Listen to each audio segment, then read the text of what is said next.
Hi guys, and welcome to another edition of Zupo's SEO Talking Tea. Today's conversation: a large social following does not always translate to SEO. The reason why this is important is because marketing is becoming bigger and bigger. Social media is becoming bigger. SEO is becoming bigger. Paid advertising is becoming bigger. And what a lot of people think is it's all one kind of mass marketing kind of blend. But what you'll often find is that being good at different arenas doesn't mean you're always good at the other one. So before we begin, though, I want to introduce the tea we have today. Today we have a pu'er tea. This is probably now becoming one of the most recurring guests on the show, and I do that on purpose because I drink this tea the most, so I think it warrants me on the show the most. And as you can see, I'm running low on it actually. But this pu'er tea again is a fermented tea, very strong tea. When it's brewed, it has a very dark liquid kind of color, and therefore, to me, it is the closest thing you're gonna get to black tea. It does not taste like black tea, but it has that kick and strength of a black tea. Well, let's go ahead and get brewing, get talking. We'll move it over here. So the reason why this is so important is because when we're doing marketing for SEO purposes, when we're doing SEO, we're trying to do like content, links and referring domains, and trying to work with sites to drive these strong referring domains and links to our website. Now, the reason why this is important is because oftentimes if you're doing a B2B service or a B2C service, you often need to work with the community, and there are always influencers and thought leaders no matter the industry.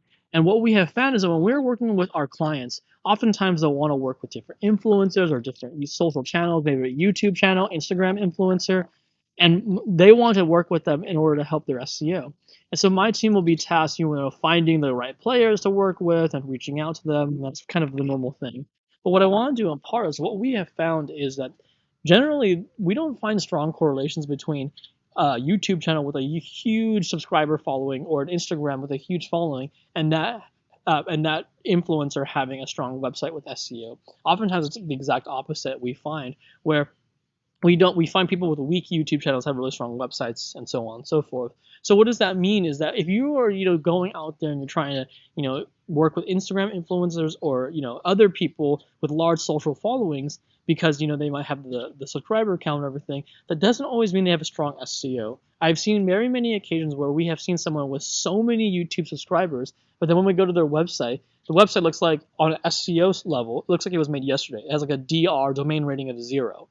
So if you're doing outreach with social players and you're doing it because you want to drive your SEO up, you want your rankings up, you have to be a little bit more meticulous. That you have to be careful that just because they have a large social following does not mean they have a strong SEO. Because working with someone who has a large social following, yes, the exposure is good. I'm not saying the exposure is not good. If you want to work with them because of their audience, please do so.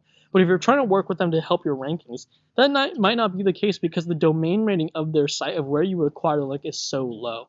On top of that, if you're working with things like Instagram or YouTube, remember that links driven from YouTube and Instagram are automatically no followed. No follow links have no link value. They automatically wipe them out to zero equity for your website in the terms of link building. So when you're finding occasions, if again, there is merit, and if you're a social influencer, everything, there is merit to working with them because they have a wider audience, and then you can go with their audience and get exposure.